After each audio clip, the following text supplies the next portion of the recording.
we talked about the father, and now we'll talk about the son. This one has, it's a bigger PowerPoint presentation because he built a lot, and I made efforts actually to not continue until now at this very moment to add new pictures. So you see, he lived only 51 years. He died in 1961. So Eero Saarinen was born on August 20th, on the birthday of his father, was a Finnish-American architect and industrial designer noted for his wide-ranging array of designs for buildings and monuments. Saarinen is best known for designing the Washington Dulles. If Bruce is still here, I would ask him what is the correct pronunciation of this word. Dulles. Pardon? Dulles. Dulles? Yeah, okay. It's amazing building. Yes, it is. The international airport outside Washington, the TWA Flight Center in New York City, and the Gateway Arch in St. Louis, Missouri. With the Gateway Arch, I have a story to tell. He was the son of noted Finnish architect Eero Saarinen, so now we know about the two Saarinens. This is the gentleman, a very versatile architect and very talented, it was a great loss that he died young. I imagine he would have lived at least 30 years more. He would have built, I mean, they continued to build based on his designs after he died, but like the Athens airport in Greece, but even the Dulles airport was built, was finished after he died. Anyway, he was also the Eero Saarinen was the main juror, the chief of the jury for the opera in Sydney.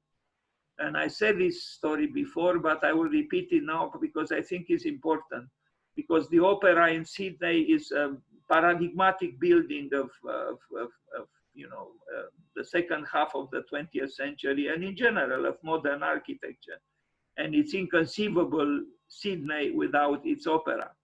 So the story is like this, and I will be short. John Utzon sent his project, the Danish architect sent his project to Sydney. It was a competition. But Saarinen arrived in Sydney one day after the jurying was supposed to begin. There was a problem with the plane, so he arrived one day later. In the meantime, the other jurors, members of the jury, discarded already the project by John Utzon. They looked at it, they were not convinced by it because John Utzon didn't show many details. His proposal looked, a little sloppy in terms of, he probably didn't respect some requirements. I don't know. It was discarded, the project. Saarinen arrives in Sydney the next day and having, seriousness and being a scrupulous member of the jury, he was the chief, in fact, wanted to see the already, banished or excluded projects. And when he arrived at the project by Utzon, at that time he was building the TWA airport on JFK in New York. And there was a certain similarity, and you'll see that similarity when we arrive at the specific project by Saarinen. And being in the position he was in, meaning he was leading that group of jurors, he was able to convince everybody that that was the building that was supposed to win. And this is how John Utzon won.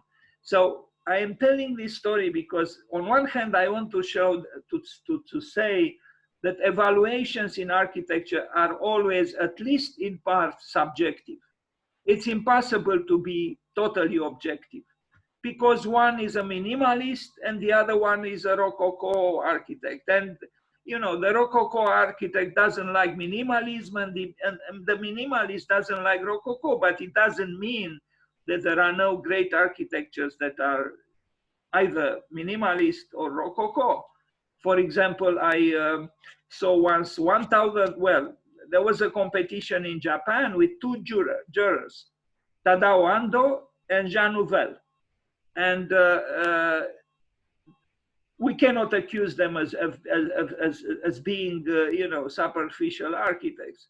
But Tadao Ando chose 10 projects and Jean Nouvel chose 10 projects, and they didn't choose out of 1,000 projects, not even one, both of them. So the selection by Tadao Ando had nothing to do with the selection by Jean Nouvel. This shows clearly that, they were both very serious architects, but they had different tastes. So this is a problem. What do you do in schools when, one professor likes a project and another project likes another professor likes another project. So, the grades and the evaluations are at least in part subjective. If Saarinen was not the chief juror of that jury, Sydney would not have had the building that it has now, which is the glory of Sydney. Yes, it had problems when it was built, it was expensive, but it is a glorious building and it gives identity to Sydney. So you see, it's also about chains, accidents, chains, again, if it wasn't Saarinen and was another architect, Sydney would have had a different building as its opera. Anyway, he was also a very skillful designer. He designed furniture, and you will see a few chairs by him. Very versatile architect. A few drawings. This is a sports arena, which is beautiful. And it almost has something mythological about it. It's an architectonic animal, also with some mythology, and that longing of that, and the structure becomes myth somehow. I like this building very much. We'll arrive at it in detail. This is a sketch for the TWA.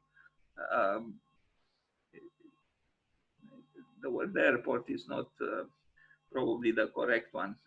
Maybe Bruce can help me if he's still here. Because this building is part of the JFK airport in New York, but it's just I cannot call it a station. I should stop, making presentations in English. Okay, this is a sketch for the airport in Athens, which was built after he died. And this is a collage with his proposal for the Gateway Arch in St. Louis.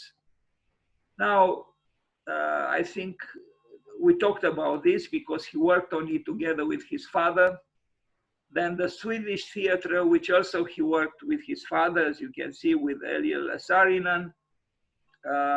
It was a remodeling of an existing building.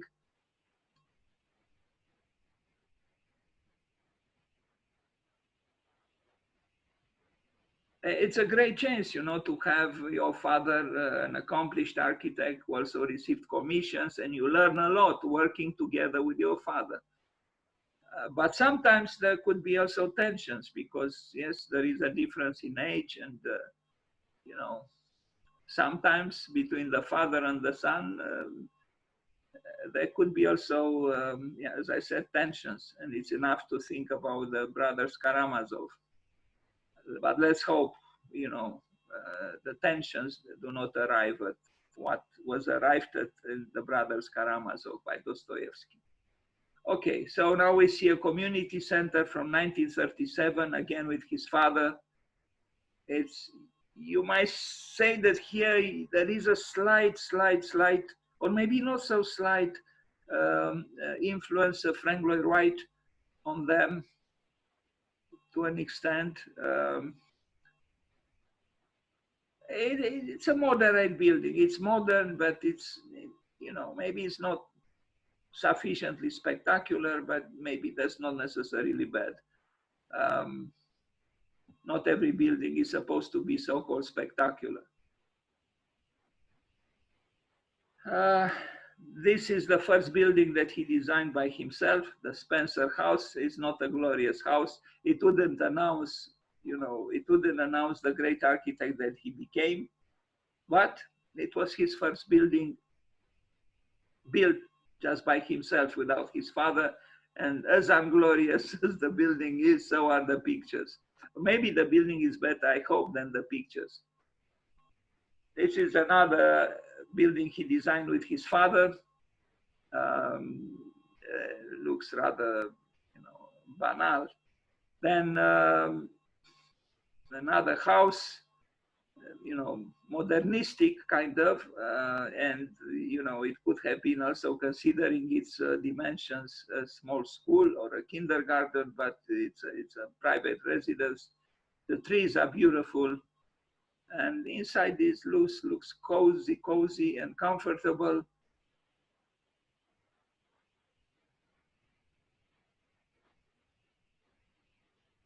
Anyway, another building which you already saw, the music hall in Buffalo, which he worked on with his father. We saw this one. I will not insist on this. Then this one also we saw when we talked about his father in Winnetka. Soon we'll just see his own works. This is a music center that we already looked at when we talked about his father. And now a house, I don't have, well, this picture from above, it is as it is, but I have some other pictures also from the inside. He's becoming increasingly modernistic, as you can tell, and maybe it's not yet very impressive, but we'll arrive there. Then a grasshopper, interestingly that he called it a grasshopper chair, from 1946. It was designed for Nolan Associates, a great manufacturer or distributor of high-end designs for furniture. These are the two pieces designed by Saarinen under this name, grasshopper chair. I think they're nice, especially the bigger piece. This one.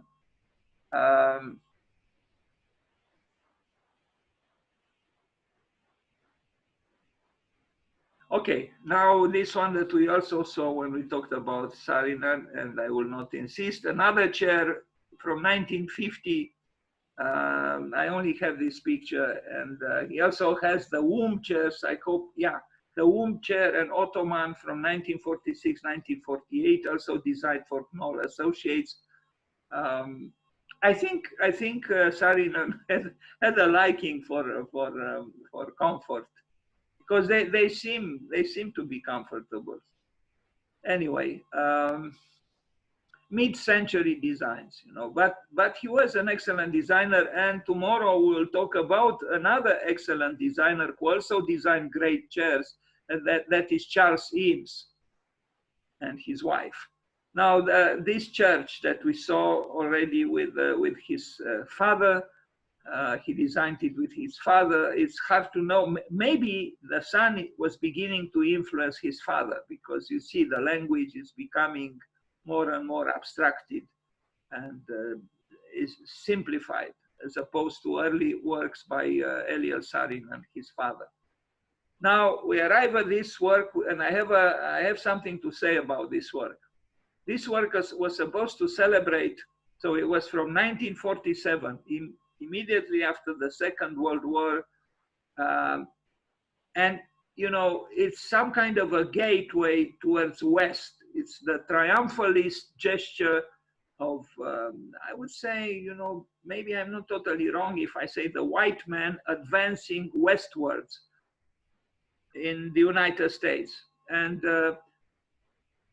strangely, perhaps, despite this grandiose architectonic gesture, St. Louis was for years the crime capital of the United States. And so this gateway doesn't say anything about the darker side of St. Louis. Maybe at the time when it was built, there was no dark side. I hope not. But in the present, St. Louis for several years in a row was the crime capital of the United States. And because I know how ugly, well, crime is ugly everywhere in the world, but I know how it is in Chicago. I know that South Chicago, every day around 5 people die because of guns, because of shootings. So crime is a big problem. And as I said, St. Louis was the capital, and maybe still is the capital of crime. So I launched a competition some years ago called the House of Crime.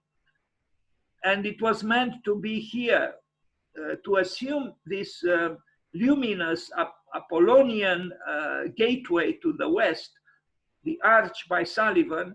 And I'll show you, I showed this before, but I'll show it again, a project by an Egyptian architect which tried to express the ugly side of what appears to be exclusively beautiful.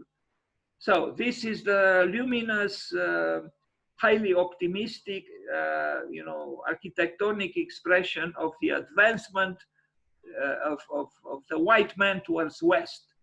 But the monsters of the beasts within human existence were not addressed at all. And when you think about St. Louis being the crime capital of the United States, it's difficult to accept the ideology of this arch. Anyway, and you'll see now what Shahira Hamad did. So this is I like this picture very much, because this is a huge arch, and how it was built, and in terms of engineering, it is a marvel. But in terms of its, telling the truth, maybe even for its time didn't quite tell the truth. It's excessively, I think, optimistic and luminous. Anyway, now you see the House of Crime, which in the competition, I asked the competitors to envision the proposal in connection with this arch.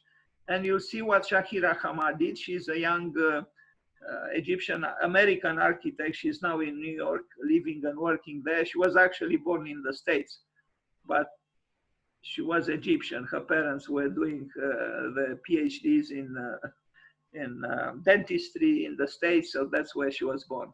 This is what she did, and she worked with 3D Max. So she tried to sabotage the luminousness of the arch with a structure that showed conflict and tension, and maybe even some kind of, I hesitate to use this word, ugliness. So it's like a parasite,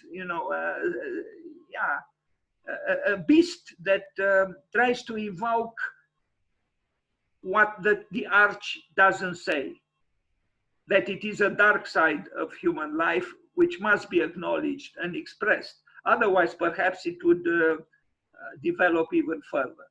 So this is what she created. And I actually think she did a good job, because the arch by itself for me is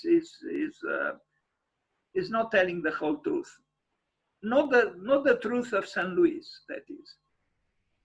So this is what a young architect who knew how to work with 3D Max was willing and able to do.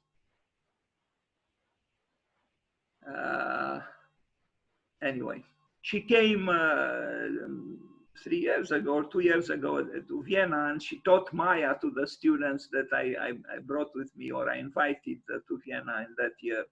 She taught them Maya, yes. The real way, not the way it is taught in school, unfortunately. Anyway,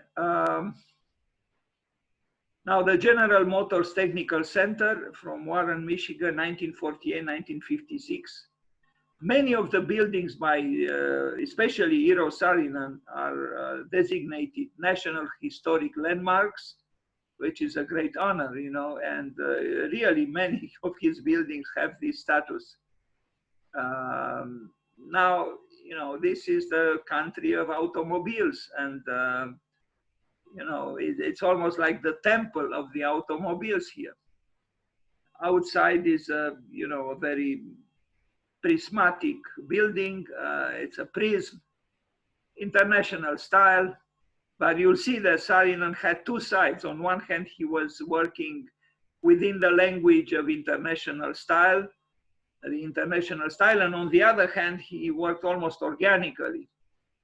Now, a house for his mother, after his father died in 1950, he built this house for his mother, the widowed mother, a modern house through and through, in a beautiful landscape. Now, Union Bank and Trust in Columbus, this is also a good building, and it's also, I think, yes, a National Historic Landmark designated in 2000s. So a 70 years old building, but you'll see, you already see it's a clearly modernistic gesture, and the cars showed that, you know, the time when the photograph was taken, but the building, it's still, at least seen from above, you know, very interesting and contemporary. But even inside, you know, it's interesting, you know, this the way he brings light into the office.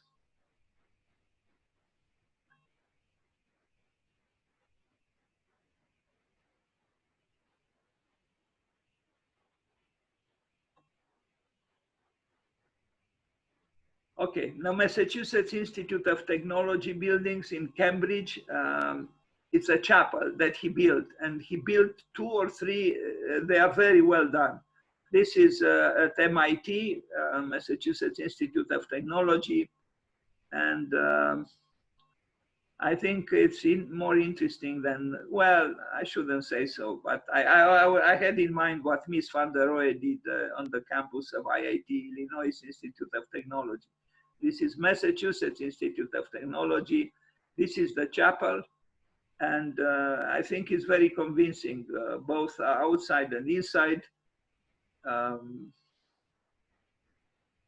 And look at this detail, you know, where the chapel touches the ground outside. I think it's very nice. And look at the treatment of the brickwork. You know, it reminds me of Plečnik a little bit in Vienna or Ljubljana. This is a way of, you know, bringing some impressionism into the brickwork, which otherwise could be maybe a little too smooth or sleek. It's a good building, and inside, you know, it's what it should be. It's a chapel. The University of Michigan School of Music in Ann Arbor. There is a great university there. You can see his architectural language is you know, pendulating between various tendencies. So he's not dogmatic in his approach to architecture. Milwaukee County War Memorial. This is situated right next to the museum by Calatrava. I have seen this building, and I admired more the building by Saarinen than the building by Calatrava. This is by Saarinen. And you see in the lower right corner a fragment of the building by Calatrava. So they are practically next door neighbors, so to speak. You see here also Calatrava, the Calatrava building on the left in the background. The courtyard of the building by Saarinen, it has a good and interesting staircase, which I like. It's a view now from the staircase towards the courtyard. Now, another chapel at Stephens College in Columbia, College Columbia in Missouri. I don't know, this one is maybe a little bit too austere, the bottom at least. But there is a very fine, you know, ceiling inside, and you know, there is order, but there is also, you know, some kind of deviation from order through diagonals. So I think it's still a good building. Maybe not one of his best, but the best part is the ceiling and the roofing. And the solemnity or the solemn gathering of human beings getting married makes me smile a little bit. But considering that you know, a lot of marriages end up in divorce, not just in the States but all over the world, you wonder about these very solemn gatherings, you know. Anyway, let's hope that this pair achieves eternity. Uh, Now the Miller House, Columbus, Indiana, also designated a national. It's nice now when a modernistic building is designated a national historic landmark and it's not a public building, it's a house. Fine. And so what commission designed the house? Yeah, then this building was given to the Museum of Art, which did an extensive restoration. So it can be visited. So if you go to Columbus, you could visit this house, which now has a different owner, meaning the museum there. Anyway, the modernistic mid-century, you know, kind of, I mean, not kind of, modernistic mid-century building. The Concordia Senior College, now this is not really a college, it's a theological, it's actually a chapel. I don't know why it was called Senior College, maybe because it's part of a college. It's actually a chapel, and now it received this name, but initially was theological. And yeah, he knew how to do chapels, besides other things, industrial buildings and houses and furniture design. This is the pedestal series, another chair by Saarinen from 1957.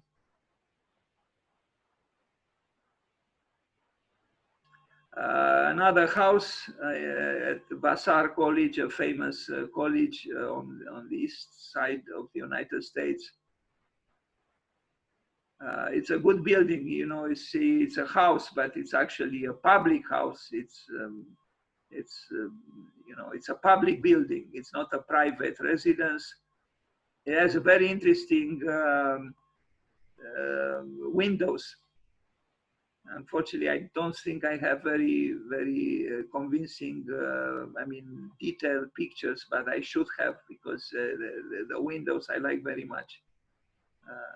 They seem to have a complexity, and they give the character to the whole building. You can see, you can have an intuition of what I'm trying to say through words in this picture.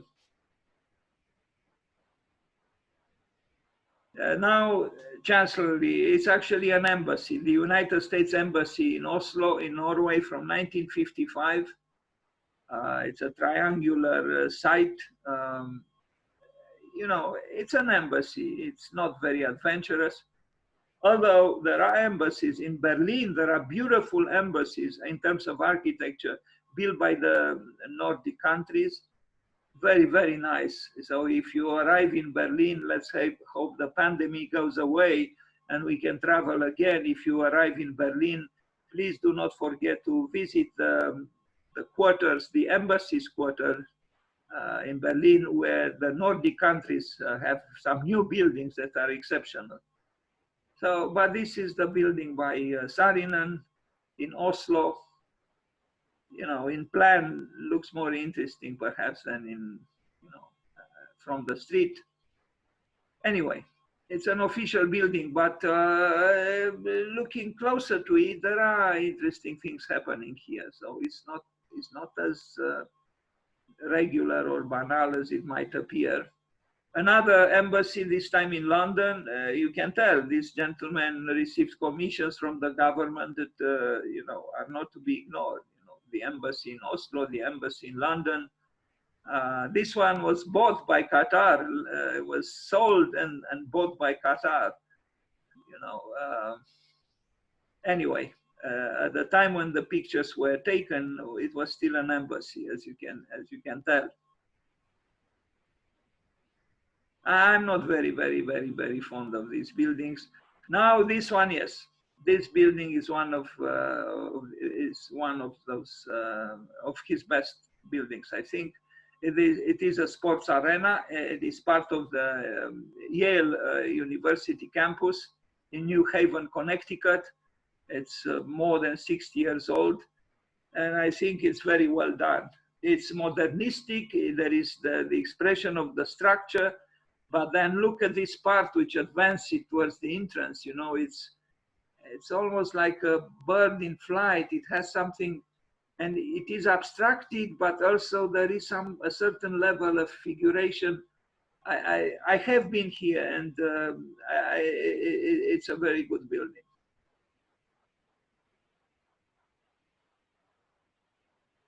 So you see, he worked with rectangularity, but he was also able to work with fluidity quite well. And you'll see the TWA, again, I shouldn't say airport, but I don't have the other word that is probably more appropriate. Forgive me, I need training in English. Yeah, not an excellent picture of the inside. It's a little bit confusing because of the flags and other things, but I think if it could have been expressed better indoors, and maybe initially it was. But this is the building seen from above at the time when it was built. At around that time also Kenzo Tange built significantly in Tokyo for the Tokyo Olympics, much better than Kengo Kuma these days. It was a heroic period in the modern architecture when architects had the courage to, plus they associated themselves with brilliant engineers. So they engineered buildings that are still very, very impressive today. And you know, you would have thought this is by Zaha Hadid almost. Well, it's by Saarinen from 60 years ago. Anyway, the IBM manufacturing and training facility, you know, you wonder how could it be? This is an architect and this is another architect. No, it's the same architect. And this is almost really the purity is, and it's almost surreal. It has something of Kazuyo Sejima. You know, I'm thinking of the Louvre Museum that she built, not in Paris, of course. I forgot the name of, you know, it's like a branch, very fine building by Kazuyo Sejima and her partner. But this one is by Saarinen, and I think is excellent. You know, 1958, so 6 years ago in Rochester. I like the simplicity and look, the purity and also the colors. You know, you can do wonders even with in a rectangular form of architecture. There's nothing wrong with rectangularity. You can achieve architectural poetry. Now we arrive at the celebrated terminal. This is the word I was trying to find and I couldn't find. So it's the TWA terminal. The airline TWA does not exist any longer. But this was the terminal that he built in 1956, 1962. He died in 1961. So it was finished just after he died. And it was because of this that he was working on it that at that time, he judged the competition for the opera in Sydney. And you understand perhaps why he was so sensitive and affectionate towards the project by John Hudson. This is the building, you see. This is the building that he was erecting at that time. And this is a building almost, you know, a contemporary of at least the thought, the seed of the project by Hudson.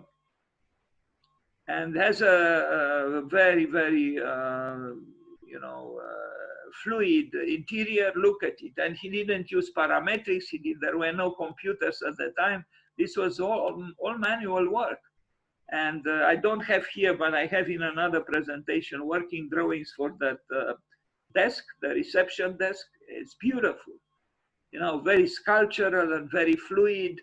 And the building is indeed a bird in flight or ready to fly. the building still exists. I don't think it's still used as a terminal. I think it has a different function, but it doesn't matter. It's a good building. And it's very possible Calatrava found some inspiration in it, because obviously this building was built before any structure by Calatrava.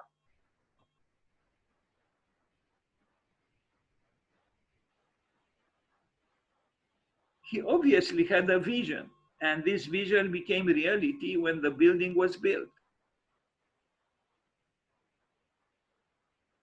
I have been in this building when it was used as a terminal, and my memory is now maybe fading a little bit, but it is an impressive, it was and it is an impressive building. We are approaching the end of this presentation. Now a Hill College house. This is again used as a house, but it's a public housing. You know, more moderate in architectural expression. But I like this detail, you know, where he's playful with the windows, and you know, the walls give the impression that they are very thick. And what I see here makes me remember what Louis Kahn said about the wall and the window in a wall. Louis Kahn said that in the Middle Ages, or you know, well, before modernity, or even before the Renaissance, the wall was very, very thick, and the window was a break in the wall, and because the wall was very, very thick, the light that enters through that opening in that interstitial space between the outside and the inside found its physicality in a way, light. But the more we progress towards modernity, the wall became thinner and thinner. And now what we do, we cover the windows with curtains, but it's not the same thing. And I think Kahn is right, it's not the same thing. When you have a wall that is very, very thin, and you try to create some kind of in-between, so to speak, by placing a curtain in front of the glass, is not the same thing with having a very thick wall, like the southern wall of Ronchamp by Le Corbusier, which is very, very thick, at times even maybe bigger than 2 meters in thickness. There, indeed, you feel that the light, when it touches and breaks through the wall, something happens in that transition between the outside and the inside. Now here is probably mimicked. I cannot imagine that the walls are as thick as they might appear from this detail of the facade. Okay, the IBM Research Center. You remember that building by his father, but he worked himself on this building, but not with this very modernistic you know, treatment of the facade. He works for some very powerful companies, you know, like IBM. Now, if it would have been a circle, we would have obtained almost what Sir Norman Foster did for the Apple headquarters, but it's not full circle. Anyway, interesting interiors.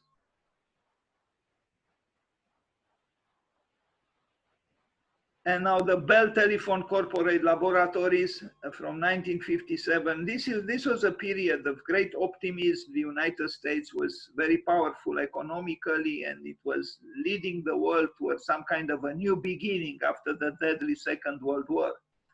So there was a lot of confidence in the world. But it didn't last for too long, because at the end of the 60s, the hippie movement came in, and the protests against the Vietnam War, and then, you know, rock and roll and so on. This building was abandoned. You see at the bottom of the right corner, abandoned America. Incredible, no? How could such a building be abandoned? Well, it was abandoned because this company probably, you know, relocated or ran out of business. I don't know. But it was not demolished, and it came back to life. You'll see an image with it. being saved, so to speak. But it's a great building. But look, even the greatest building, is subject to the capriciousness of weather, and the leaves fall into the center of the building. So do expect that sooner or later your building will suffer because of the passage of time. But it was cleaned up, and it seems that here it is in the process of being rented out again, and it was saved. Now, this is another very interesting building for a very successful company. I'm not very familiar. They did, I don't know, some kind of vehicles, industrial equipment, vehicles. I imagine a very powerful company, because their headquarters is, or this, yes, the administrative center is, in terms of architecture, I like it very much. And you'll see why. Yes, it's a modernistic, building with a structure expressed honestly towards the outside, but it was published extensively, in the 70s. It was a very well-known building, very publicized. He worked beautifully with steel, and you have here this almost rusted steel, but it was not curtain, and the almost oriental kind of landscaping around it. And I like this building very much. It's dark, it's metallic, it has structural authenticity, but not to the point of being just structure. It's nice also inside. I think this building is still fresh somehow. And there you see the equipment that this company built. The United States has such companies that produce, all kinds of, wonders, technological wonders, or, vehicles. Interestingly, how he, entered with the steel into the water, without thinking that you can tell already that the water is not giving a peace of mind to the steel. No way. I love this picture. Here is a small architectonic sonata in steel, which even as a photograph is, I think, impressive. Okay, now we arrive at another college in New Haven, part of Yale. He worked there for several projects. And I didn't find quite the right pictures, but you can still have an idea. You see the medieval side of the modernist Saarinen, or maybe his Finnish nostalgias, because he was the son of Eero Saarinen, who worked with, towers like this. I don't know if that tower is by Saarinen actually, but this, these more horizontal buildings are by him. And I have a feeling that he was very fond of and very anchored in being a Finn, although he was born in the States.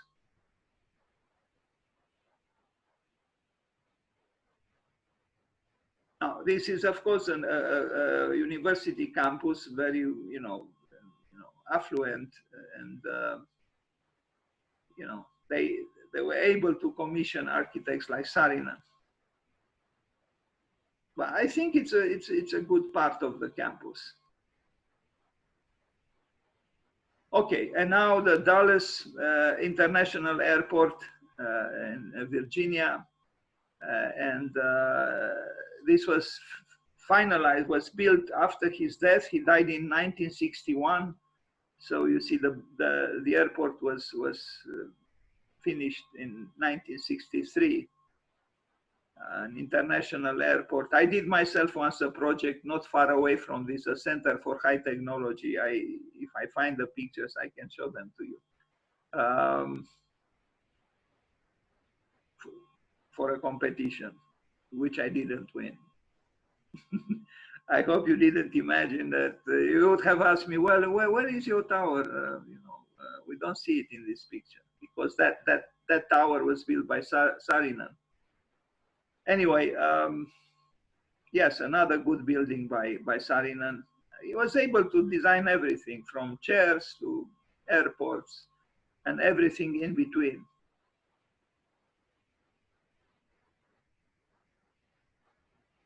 An impressive structure.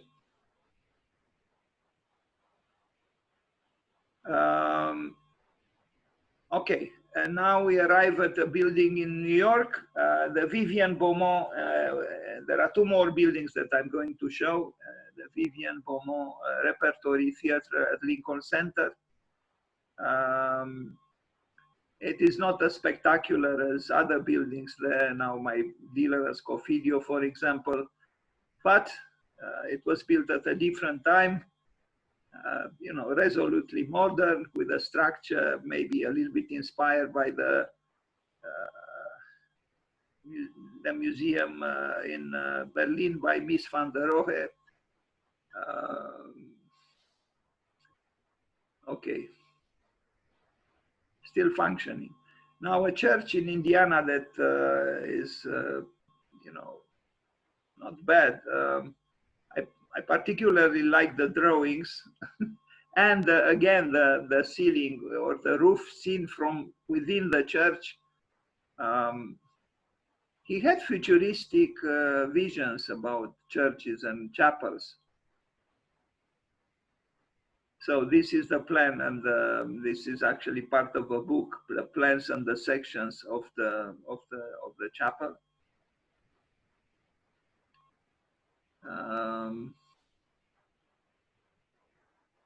Yeah, I like this part because it's more mysterious.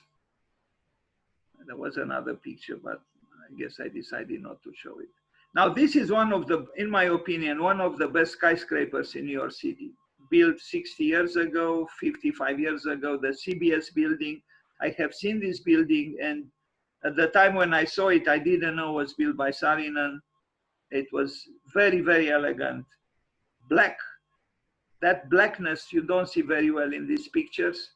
It's a skyscraper which doesn't have frivolous superficialities. No, it is what it is. It's a skyscraper. Here you have to imagine this as being black and not, you know, almost whitish or light gray. No, it's not like this. It's more like this, you know, and it's very elegant. A very elegant office tower. Again, this is not doing justice to the building. And we arrive at the light, although I am sorry I have only these pictures because I do like this building, but I don't have the right pictures and I apologize. And now we arrive at the last work, which was, you know, the construction began almost after he died and was finalized in 1969. And it's, I don't know if it's his work any longer. He is considered the author, but I think things change in the meantime. It doesn't look so alive as his initial sketch. You know, his initial sketch has even a neurosis about it, which I like. He was an emotional man, you can tell from the scribblings at the bottom, and he had a vision, but this vision was not truly respected in the final construction. But I guess this is the airport in Athens. So if you fly into Athens, you'll arrive here. Yeah, this is a problem with architecture, that it takes time, and sometimes, you know, buildings are completed after you are not alive any longer. And this is the last image of this presentation on Eero Saarinen, and I like this drawing very much. If he would have been able to build the airport as this sketch shows, it would have been a much more interesting building. But as you saw, between the building as it was built and this sketch is a very long distance. But I like very much the suggestions of this sketch.